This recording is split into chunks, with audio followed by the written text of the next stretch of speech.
Hi, I'm Kimberly Montgomery, and I want to welcome you to the new series, Interview with a Medium, where we ask all the big questions about the spirit world and life after life. In this premiere episode, I'm so excited to be joined by the wonderfully warm, talented, and charming Carolyn Molnar. Carolyn is a celebrated medium currently living and working in Toronto, Ontario. She has over 30 years' experience as a full-time medium and provides readings for those clients looking for psychic or mediumistic messages. She's also an author and has channeled the text It Is Time Knowledge from the Other Side and Compassionate Messenger True Stories from a Psychic Medium. She's been profiled in the Toronto Star, the National Post, the Globe and Mail, and was the Canadian correspondent for Psychic News, the spiritualist journal published in England. I'm so excited to have you join us, Carolyn. Welcome. Thank you for having me.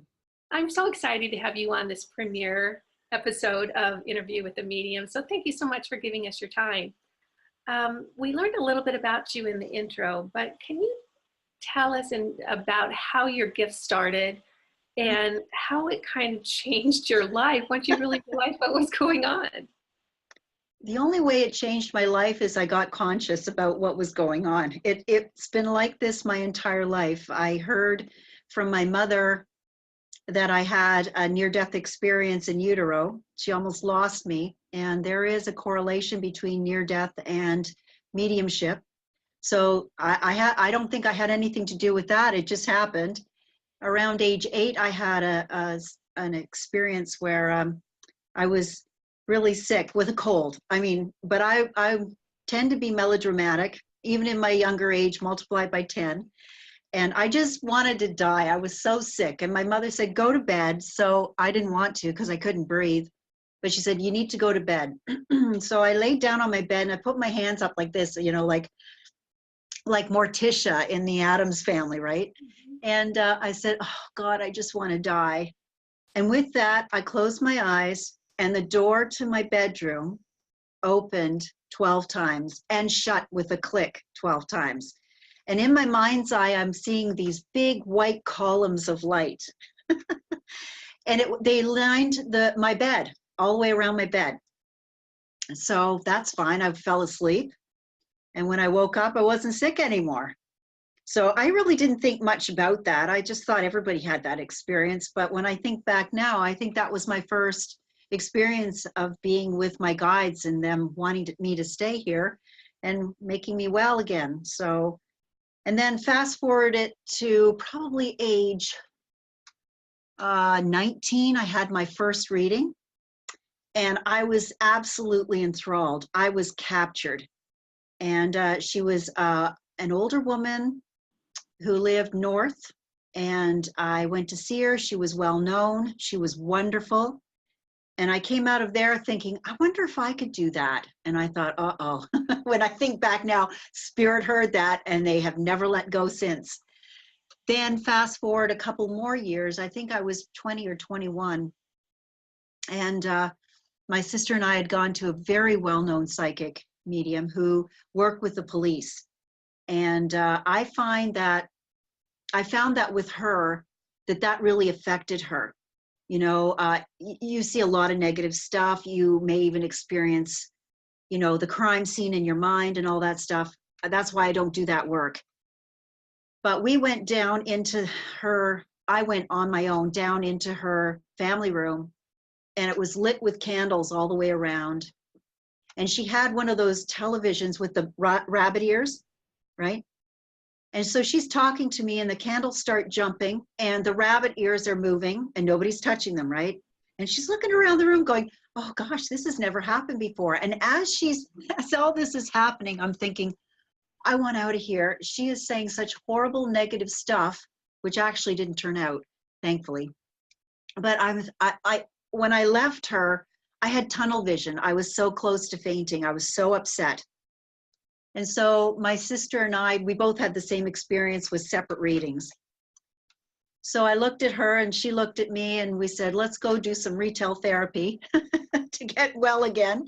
So we went into the department store, a local department store, and I held up a set of sheets that were twin sets, like for the single beds. Yeah. And I wanted a set of full sheets. And I went to pick up a set, or I held the set in my hand, and all of a sudden, out of my mouth says, not that I need to find a set of full sheets, but I need to find a medium. And what is that about? So I called my father, and okay, history with my father. He and I understood him. He's very close to the vest, not a big emoter. If I may say, very British, you know, kept to himself. But I thought, my father, why would I be wanting to talk to him? But I called him. I said, Dad, this is what's happened. I am scared out of my wits. Can you help me? And he says, yeah, I can help you. I can take you to my psychic. And I went, my psychic? What? Yeah. News to me. So anyways, we made the trip, and I saw her. She wasn't a woman of much means. She had a chrome, you know, kitchen set. You remember those old-fashioned Arborite kitchen set? And I sat down on her kitchen table, and she took my hands, and I burst into tears. I never met the woman before. Here I am crying, like just bawling. And she grabbed my hands again, and she said, let's start again. And she was my mentor for over 20 years. She was the one that cemented all of my experiences with just living as a psychic, but now living as an understanding of a psychic. She was amazing. So that's my story in a roundabout way. I have a question. Sure. And it's something that you just said. You said the understanding of being a psychic. Mm-hmm. And that was really where my next question was going to go. How did that realization that not only did you have an enhanced connection, but that this whole world that most of us are never introduced to in this lifetime became available to you? How did that change how you worked in the world and perceived the world? Well, I have to say for the first 20 years, it was Sadie and me. She was my mentor. She kept encouraging me to find a community, and I said, no, I want to be with you. So she taught me everything she knew. She was a spiritualist minister, which is a recognized religion here in Canada. And she taught me how to read. She taught me how to teach. She was just amazing. And actually, near the end of her life, she gave me a reading on her deathbed. She did. Incredible. She lived her life as a psychic medium. And I was so lucky to be able to model my work after her. And when she passed into spirit, that's when things started to open up, where I met other people. I found out about the spiritualist church. I was always this way, but now I had a background and understanding that I wasn't always on my own this way. There are other people just like me. Okay. So can you share a couple of experiences that you had, one or two, in the very beginning that really solidified for you that life really does go on? Okay. I had an uncle. I still have him, but he's in spirit. And I actually was, my daughter probably was about 3.5 years old, and she was naughty. So I said, you need to go to bed. You know, that behavior is unacceptable. So off to bed she went, into a room actually. And then all of a sudden I started seeing this white stuff flashing around me. And I don't normally see things directly, but they were puffs of smoke. And I'm thinking, uh-oh, Spirit's really mad at me for getting mad at my daughter. But I thought, you know what, I'm going to check the time. And it was 2 o'clock in the afternoon. And it seemed as though the energy was frantic. It was like somebody. Energy, do you mean the energy that you were feeling in your body? No, the white stuff, because that was energy, right? Those are spirit forms. I knew that, but there was a sense of, we're not prepared for whatever is happening here. And I didn't know what was happening because it was frantic. It was flashing like this. When I see an orb or a spirit, they usually kind of float along. But these guys were like moving fast, like rushing to get somewhere. and it was 2 o'clock in the afternoon. And so I didn't think much about it. I thought it had to do with my behavior with my daughter. But as it turns out, my mother calls me at 5 o'clock and she said, your uncle passed away, and he passed at 4 o'clock. And something in my head said, don't say a word, just accept that he passed at 4, when I knew it was probably 2 o'clock. So I was very sad, extremely sad. He was amazing. And actually, he's part of my team now. He was a CFO for a very well-known international company, and he was a self-made millionaire. So whenever I have problems with finances, I call on him. He's your go-to guy. Oh, he is my go-to guy. And you know what? Whenever I smell burnt toast, no, I'm not having a stroke. It's my uncle, because he was known for burning the toast. So, long story short. So anyway, I spoke to his widow, and I said, my mother just called. I heard about my uncle. I'd like to know if there is anything I can do to help you. And she said, yeah, he passed at 4 o'clock. And I said, no, he didn't. He passed at 2 o'clock. And she said, how did you know that? And I said, I saw it. I knew something was up. I just didn't know what it was. And she said, well, I really didn't want to say that he passed at 2 o'clock when I spoke to your mother, because I couldn't get to her till 5. So that was one of those big moments that I can recall off the top of my head. Yeah. That's a really good one. Thank you. Wonderful. Thanks for sharing that. And you said something that I say when people ask me if I have children. I say, yes, I do. I have 2 daughters. One lives in Northern California and one lives in Spirit. Yeah. Because I feel like to say I have one daughter and the other daughter's dead, that it doesn't feel right to me. It doesn't feel like I'm honoring her, because I'm very clear that she's still here. She's just in a different dimension. Exactly. And you know what? With mothers that like clients, I'll say, you have 3 children. They say, no, I have 2. And I said, well, you must have lost one. They usually say yes. And I say, okay, well, according to the spirit world, you've got 3. They don't leave you. Yeah. And I'm sure you know that too. I do know that, because I was fortunate that I had an experience quite similar to what you had with your uncle. So it became very clear to me that we sometimes are told, in our lives, that this is all there is. We're the only civilization. When you die, you die. And No. holy golly, that's just not the case. And it's so comforting for those of us who have lost loved ones to understand that. So can you talk a little bit about, I know most of the people that come to you for mediumship, I know you do intuitive coaching, you also do psychic readings and mediumship. But most of the people that come to you to do mediumship are at least in some stage of grief. Yes. It could be very intense grief, or maybe just a longing to connect with a loved one that maybe passed quite some time ago. Can you talk a little bit about how you work with them to help them understand where their loved ones are in relation? Like, can you talk to us about, are they right here? Are they right here? Are they? I do feel them standing beside me when I'm speaking, and it could be right, left, or in behind.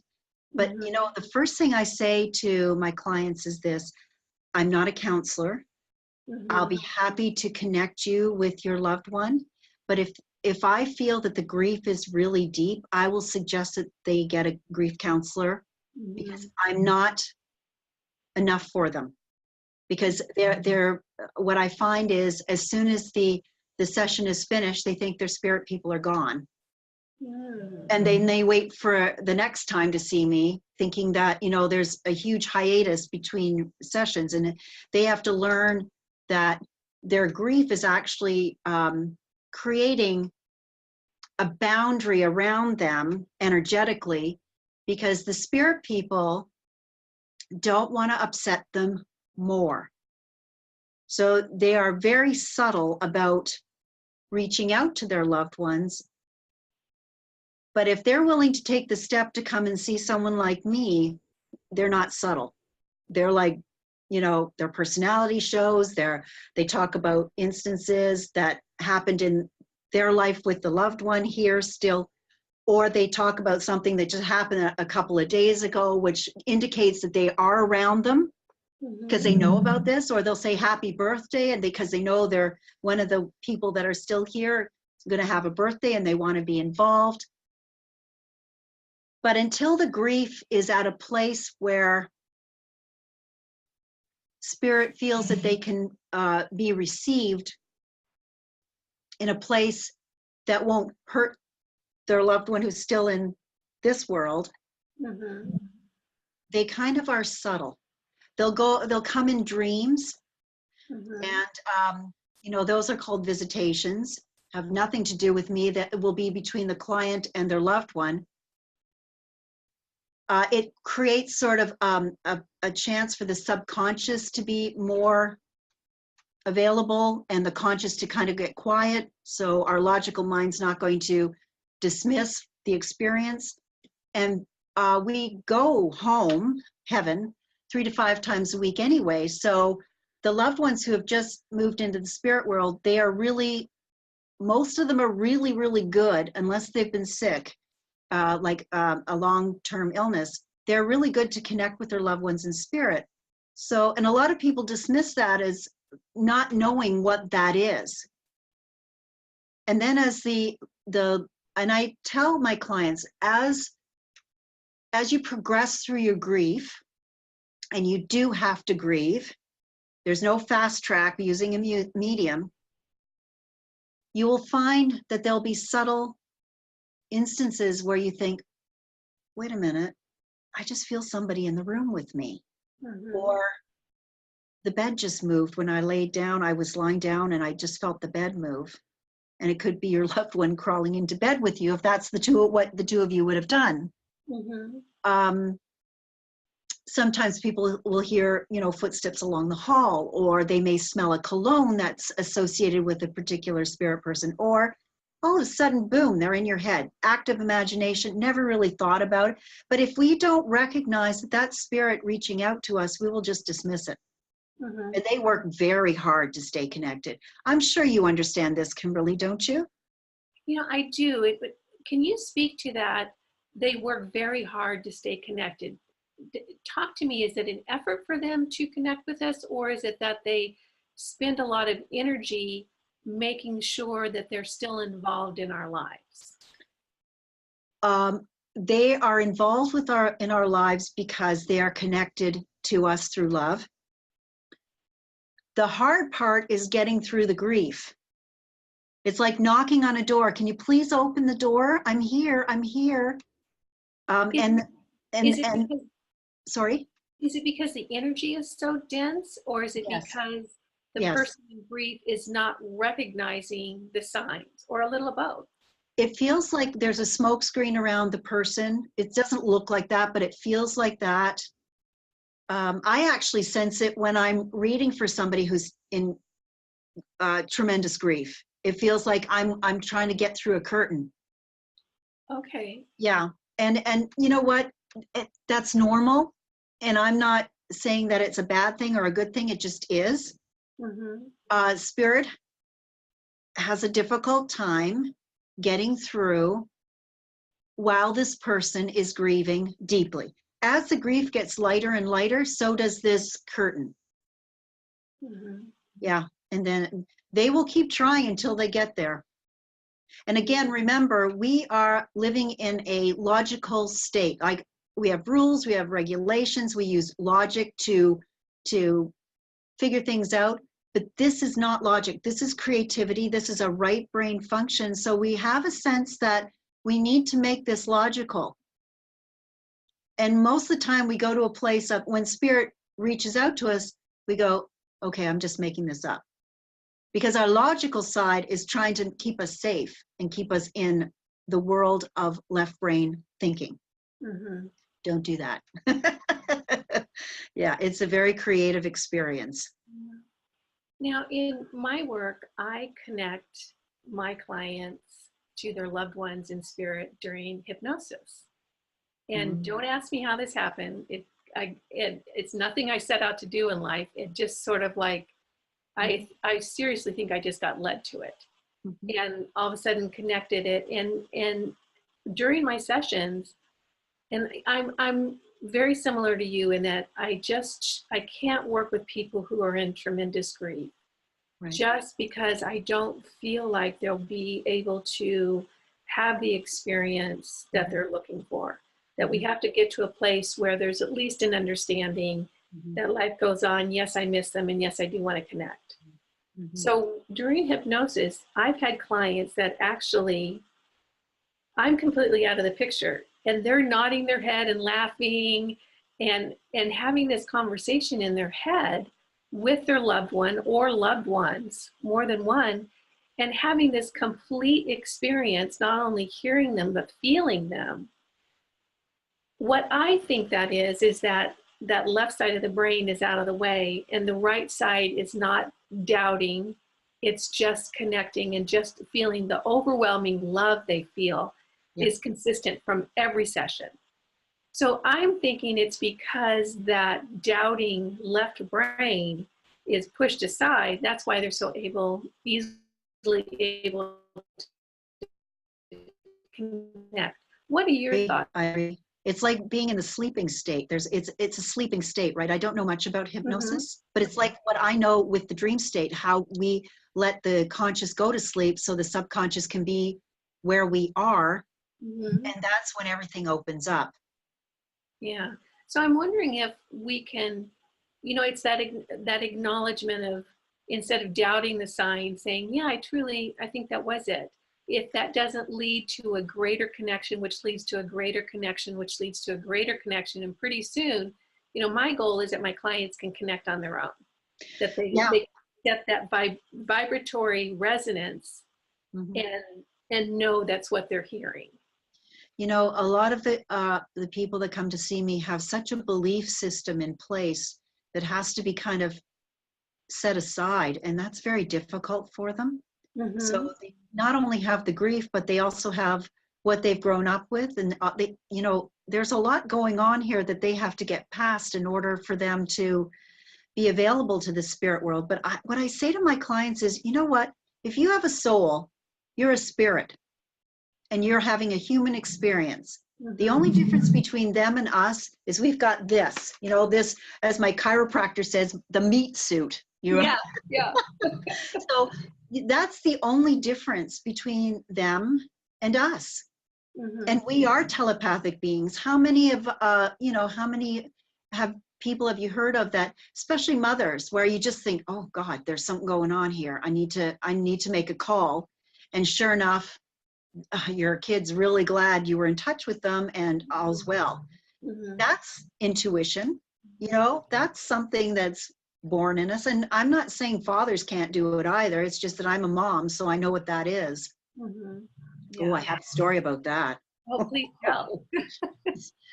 So I had a 14-year-old daughter who's now well into her 30s. So I love her to bits. She's a good friend of mine. I'm not mom anymore. I'm more friend, and she freaks out when I say that. But anyway, she was 14 years old. It's 2 o'clock in the morning, and she's not home. Yeah, I'm freaking out. So I said to the guys, those are the name for my spirit guides. Okay, guys, you need to show me where she is. Now we're talking about Toronto, Ontario, which is, I don't know, 3.5 million people at the time. So it's a big city. Mm-hmm. So anyways, I get in the car and I put my radar on this one. I found her. I You found her. did. Yeah. Mm-hmm. And so tell us how that happened. Like how did, I was just led. I saw it before I got there. it was like turn here, turn there, she's over here, over there, that kind of Yep. thing. Yeah. It's not easy living with a psychic. I guess does Especially she when ever it's your mom. Sorry? does she complain that she never got away with anything? Not much. Mm-mm. Yeah, Mm-hmm. yeah. So, So let's talk for a minute about the concept of soul groups. And okay.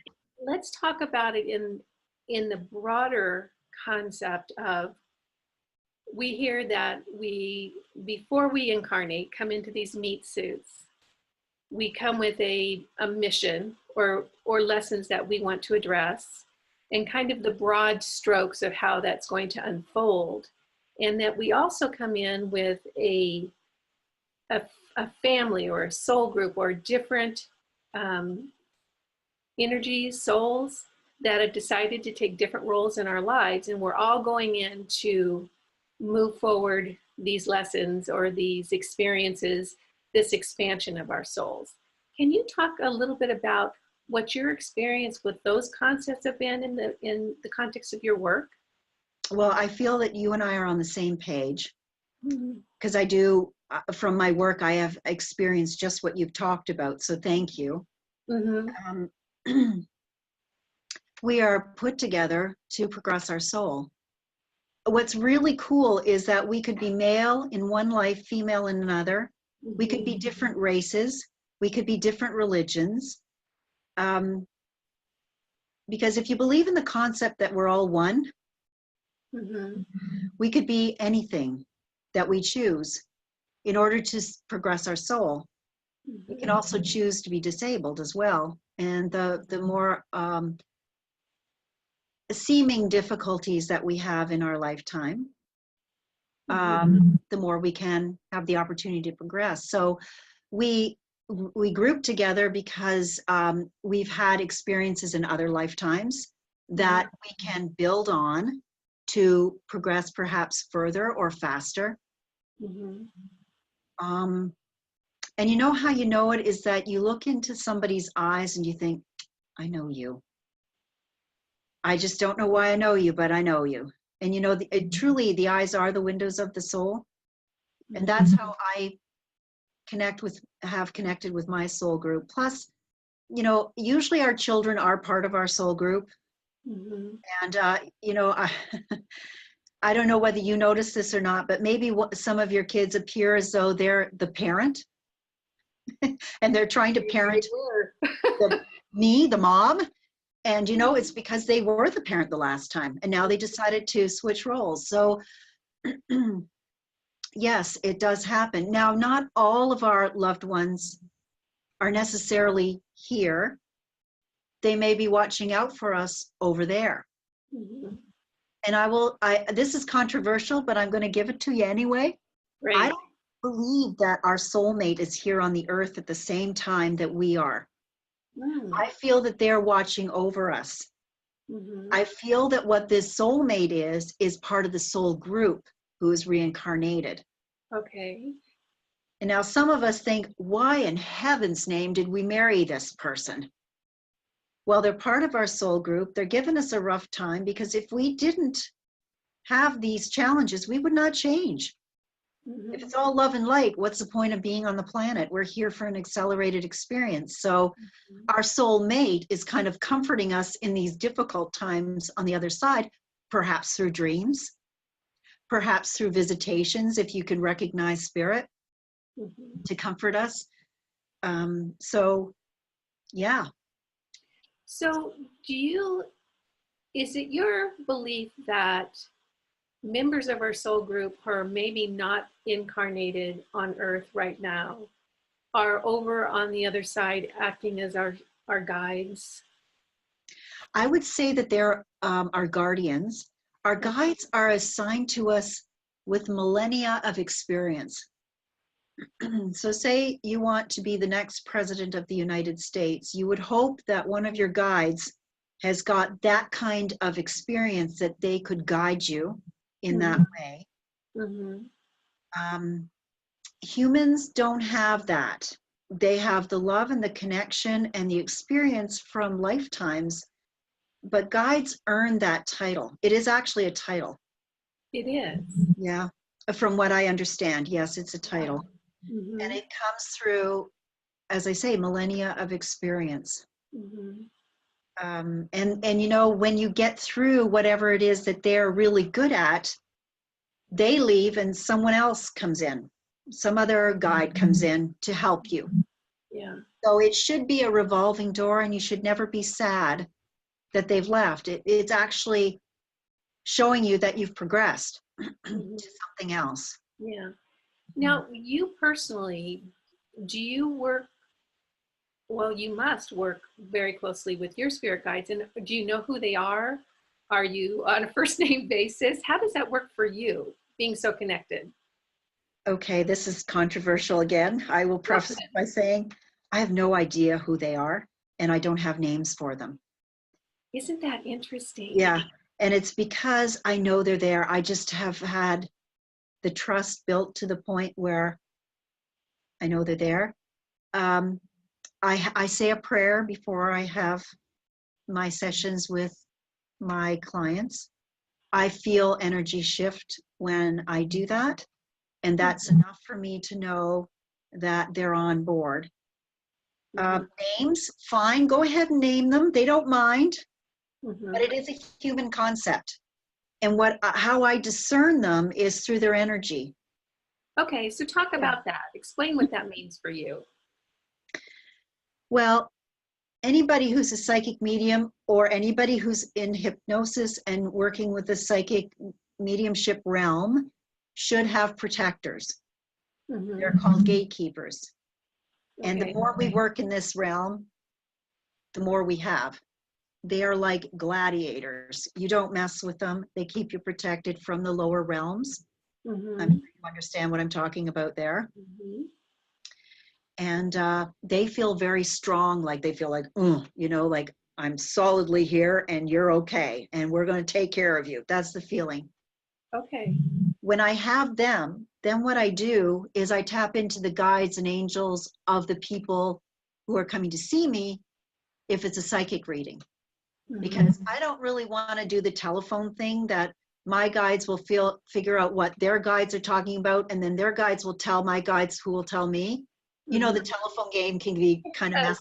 messed up. Yeah. So I assume that my guides are with me, protecting me and supporting me, but I go to their guides and angels. That's Mm-hmm. how I work. Yeah. Interesting. And can you energetically feel the difference in the energy between your guides and their guides? Yeah, I can. Yeah. The best way I can say it is my guides are more familiar. That's the best way. There's a Okay. different pattern to them, and I can't even put my finger on it. I just know. It's something that's beyond logic for me. Yeah. I have that experience before I go into a session. I bring in a whole host of support. Mhm. I bring in angels and archangels and my guides and ascended masters and my family and spirit. And it is every one of them the energy feels specific and unique, and they come in a different place. Mhm. And the angels come in at this place, my family comes in this place. Mhm. And then, and this blew me away, but when I started working more specifically with people who wanted to connect with their loved ones come into me before the session. Yes. And, Yeah. and every everyone, every single loved one feels different, Yes. feels unique.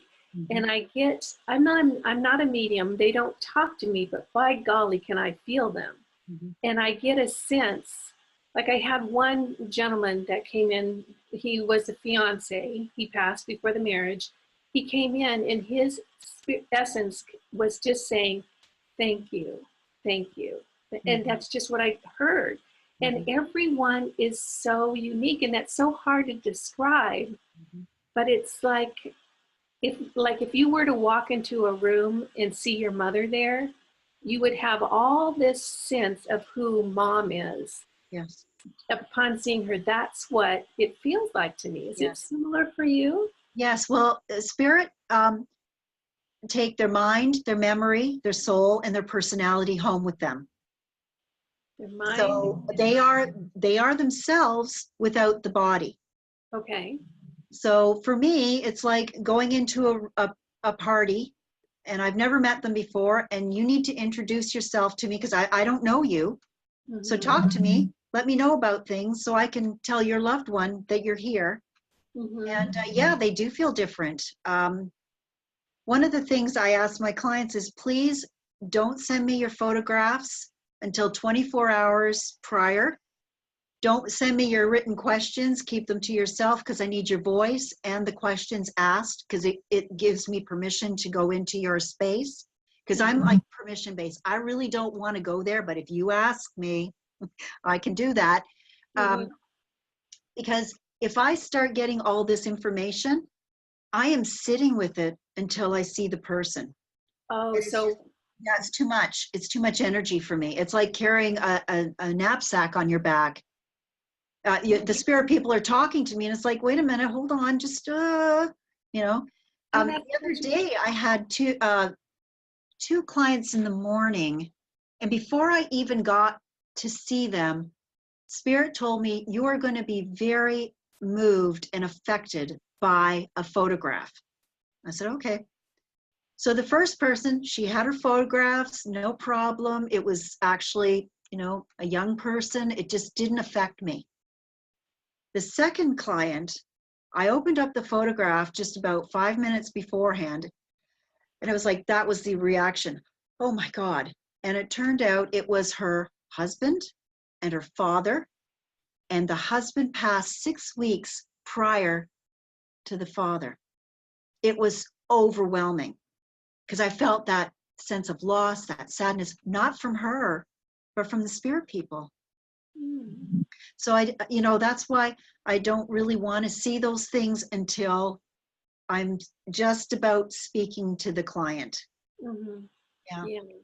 And did you know that photographs capture the energy of the spirit? No, I didn't know that. Yeah. Interesting. So give us an example, if you'd like to, of how you connect with the spirit world. Like, would you like to bring in one of your guides or perhaps your mentor or something?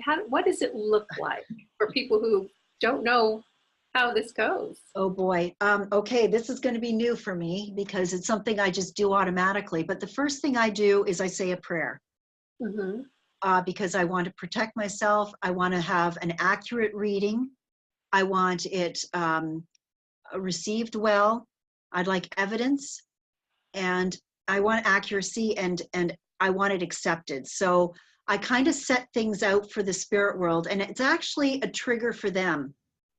Because when they hear that prayer and they see me lighting a candle, it's, oh, Carolyn's on. Okay, so now people who are not familiar with mediumship and evidential mediumship, can you define for them what it means, what evidence means? I'm trying to give let me think. I have a young woman here who's got long hair. Her eyes are brown. She's got this beautiful smile. She likes to wear clothes that are just like here. She doesn't like it up on her neck. I feel as though she loved water and she's on a speedboat of sorts and really enjoys the wind coming through her hair. I actually see her in a bathing suit, and I think water and summer was two very important things. She was very well liked in her community. I feel like she had a circle of three, I think 3 friends and herself. And she wasn't always on time. Does anything resonate with you about that? Because that's evidence. Yeah. So how does that come to you? Are you seeing that in your mind's eye? Or are you being given it? I'm sorry? Yeah, I'm just being given it. I use all 5 senses, so I can see, hear, sense, taste, and touch. No, sorry, taste and smell. So it's all coming in at once. And I really can't tell anymore whether I'm seeing it, hearing it, or sensing it. It's like, boom, yeah. And so it comes into you, and then you just interpret it through talking to your client. I've been corrected at times. Spirit will say, no, you didn't get that right. Okay. And, I have to speak to that, oh, sorry, not brown eyes, blue, that kind of thing. So, and I'll have to say this, I will believe spirit before I believe that my client, because I've had psychic amnesia with my client where they didn't know or they had forgotten. Yeah. And when the spirit is so insistent that it was this way and not another way, I have to speak to that. I'm also getting really high pitched ringing in my ears. Are you getting that at all? Not at the moment, but I do quite often. That is a sign that spirit's close by, because their resonance is much higher. So when they come closer to our solid bodies, it can be like a high pitched ring in your ear. So I know that whatever I said, I'm surprised it's not resonating with you, because it's the spirit person standing right here beside me talking to me. Actually, it sounds like my daughter. Haha, I knew that. We I know, won't I go just into didn't that. want to make this all about me. It sounds like That's okay. You know what? I'll tell you this. It's like we're pulling stuff out of the ether, and we have no idea what we're talking about. I've never met your daughter before. And we've never talked about my daughter, just so that we have never talked about her, other than my daughter had passed. It's the only thing we discussed. That's it. And I'm thankful you did that, because now you know she's really talking to me. And yeah, you might think that this is all about you, but you know what? This is what I do, is I connect loved ones with those still here, and I'm happy to do that for you. My ears are screaming. They're so loud. She must be a very big personality in your life. I mean, I don't think that there's a day that goes by that you don't know she's there. I do have a lot of experiences, and even though I do the work I do, I still struggle with that. Oh, am I making it up? But I honestly, I talk to her all the time. I feel her all the time. We have a very close, for me, a very, very close relationship. For her too. And I will say this, can you do her a favor? Just ignore trying to make it logical. It's not going to work. And the more that you can acknowledge it, even if you don't trust it, you will actually strengthen the bond between you and her, and in the way of communication. I mean, as mother and daughter, you're very strong, but as in a way of communicating. And I feel too, if I may say, that she may be helping you with your work. Yeah, I think that, yeah, it's that mystery, Carolyn, that we'll go through in life, where all these unusual things happen, and you trying to figure out how all the puzzle pieces fit, and they haven't quite all clicked into place for me yet, but it's pretty powerful what's going on. So thank you for that. Thank you for sharing your Thank you for coming wherever. Okay, so for the viewers out there, and I know that we're probably reaching a lot of people who are struggling. The grief can be overwhelming. Yes. Particularly for parents who have lost a child. Yeah. What would you like to say to them? I'm kind of getting choked up thinking about it, because I know how it can be. What would you like to say to them, if they're doubting, if they want to believe but they don't quite believe, they think it might be kidding themselves, or they're afraid to go down that they'll be disappointed? What would you like to say to them to help them truly understand that, yes, their loved ones are right, they're right here? Take the time to grieve, number one. Take care of yourself. Know that your loved ones have not gone far away. Heaven isn't far, far away. It's in a different dimension. And watch for the signs. One of the things that I notice with spirit are these sparkly white lights. And if there's anything that you recognize, Kimberly, please tell me. They're usually above your head, and they look like little Christmas tree lights, and you think your eyes are playing tricks. There's that spirit light. I call them angel trails. Taking photographs, especially if family is gathering, whether it's Christmas, Hanukkah, Thanksgiving, doesn't matter. Take lots of photographs, and you may have these milky white circles that show up. Those are called spirit orbs. And I was told that a sphere or a circle is the easiest form to create for a spirit. Really? Yeah. That's so interesting. Yeah. Then the high pitch ring. They leave things around the house, or they take things. Or they take things. Yeah. Now, they love to leave coins. Now, in Canada, unfortunately, we don't have the penny anymore. So no more pennies from heaven, but they do leave things like dimes, quarters, nickels, more dimes because 10 is a very spiritual number. Don't spend the money. I've got pots of coins all over my house because even after 40 years of doing this work, I think, you know, come on, because everything, you can't touch it. But those coins remind me that it's real. Some people have found feathers. Some people find keys in weird places, you know, like I'm sure I left it on the kitchen counter. Why is it in the bedroom on my pillow? Right? Those kinds of things. Sometimes photographs fall over or get crooked and nobody touched it. And if you look at the picture, it's probably a deceased person in the photograph just saying, I'm here, hi.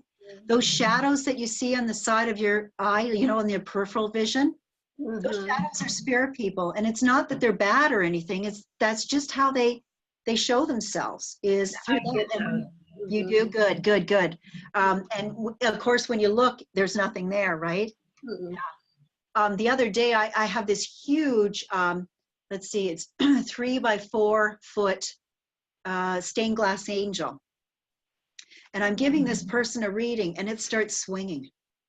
Yeah, I've never had that happen before. And I acknowledged it. And when I did, it stopped swinging. So, you know, they are around. Now, I do have a YouTube video where I've talked specifically about this. It's called Signs from Spirit. So, you know, you don't have to remember it right away. I mean, there are other ways of looking into this. You know, I'm so glad you brought that up because that's one of the favorite things that you've offered out into the world that I so appreciate is your little snackable content, YouTube videos that really address great questions about the spirit world. And everyone who's watching, I encourage you to head on over to YouTube, type in Carolyn Molnar and check out all her videos. They're so helpful. I watch at least a couple every few days. Carolyn answers the questions that we all have, and she does it in a way that's very clear, very, very easy to understand in layman's terms, and quick, so that we get the answer really quick. So YouTube, how else can people get a hold of you, Carol, and find you? Well, there's my website, which is carolynmolnar.com. There is Twitter at Carolyn Molnar. Let me see. You're also on Instagram because I follow you. Yep, I'm there too. And I'm also on Facebook. Okay, great. I also have, if people are in the Toronto area, I also have a monthly newsletter that lets people know what I'm up to with the events and stuff like that. And I recommend that you sign up on my website so that you can keep in touch with me. Wonderful. So do you travel at all and do your work, bring your work around to cities in the US or other parts of Canada? I will say this, I've always wanted a world tour. I'm working on it, but I find that it's starting to roll. And again, if somebody wants to know where I'm going to be, it will be on my website. But right now, I have been into the States. I've been as south as Florida. I've been in Ohio. I've been in New York State. I'm all over Canada, which doesn't help my American people, sorry. And I do, mostly the readings I do now are with Skype and telephone. People really have a hard time with that. Yeah. It's just as effective as being in person. And the thing is, yeah, it is, because spirit doesn't care. All they know is the sound of your voice. That's it. That's it. Yeah. Yeah. Wonderful. Well, Carolyn, I can't tell you how much I've enjoyed this. I feel like I've made a new friend. You have. Yeah, the information you shared has been so valuable, and I know it's going to help so many people, and I've just enjoyed our conversation so much. So thank you. You are welcome. Thank you. Episode #1 of Interview with a Medium. You'll always be #1 in my book. So thank you very much, and we look forward to having you on again sometime soon. Me too. I look forward to it. Thank you, Kimberly. Bye, Carolyn.